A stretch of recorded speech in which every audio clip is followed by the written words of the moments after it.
সমাবেশ শেষে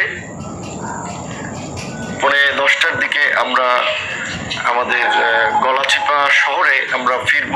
সেই মুহূর্তে আমরা জানতে পারি যে এই গলাচিপা দশমিনা থেকে বিএনপির মনোনয়ন প্রত্যাশী নেতা জনাব হাসান মামুনের অনুসারীরা রাস্তায় গাছ ফেলে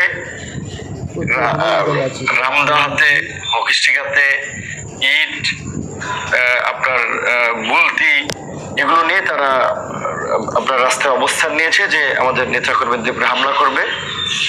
আমাদের কিছু সাধারণ কর্মীরা পরিস্থিতি দেখার জন্য যাচ্ছিলেন, সেই সময় দুটি মোটরসাইকেল তারা আগুন দিয়ে পুড়িয়ে দেয়, আরো 5-7টি মোটরসাইকেল ভাঙচুর করে, বেশ কয়েকজন নেতাকর্মীকে আহত করে।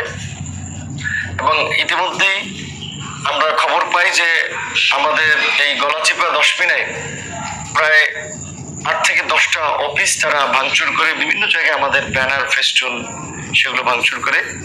এখানে জনাব হাসান মামুনের সাথে আমার কোনো রাজনৈতিক বা আদর্শিক মিলও নাই, দ্বন্দ্বও নাই, কারণ তিনি বিএনপির কেন্দ্রীয় নেতা, আমি একটা দলের সভাপতি।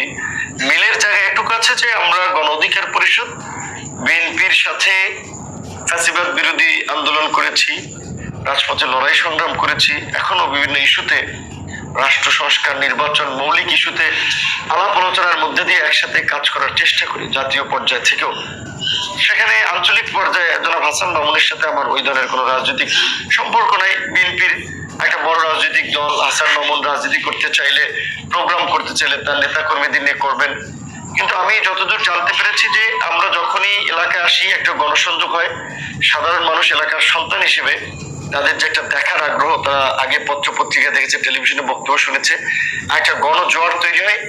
এটা দেখে মূলত তারা আসলে এই ঈর্ষান্বিত হয়ে আমাদের নেতা কর্মীদেরকে হুমকি দেওয়া, বিভিন্ন জায়গায় হামলা করা, এই কাজগুলো করছেন।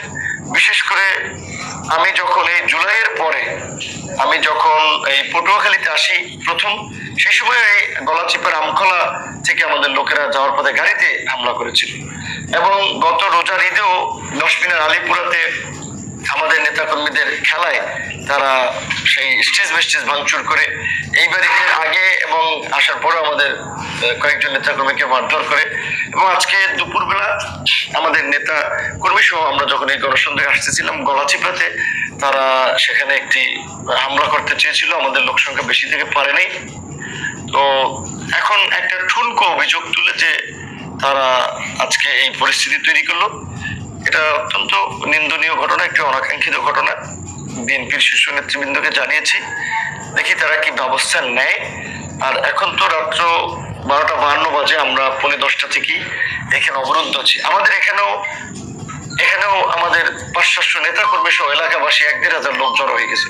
আমরা চাইলে তাদেরকে প্রতিহত করে মোকাবেলা করে সামনে এগিয়ে যেতে পারি, কিন্তু এলাকায় একটা অনাকাঙ্ক্ষিত পরিস্থিতি, উত্তপ্ত পরিস্থিতি তৈরি হোক, সেটা আমরা চাইনি।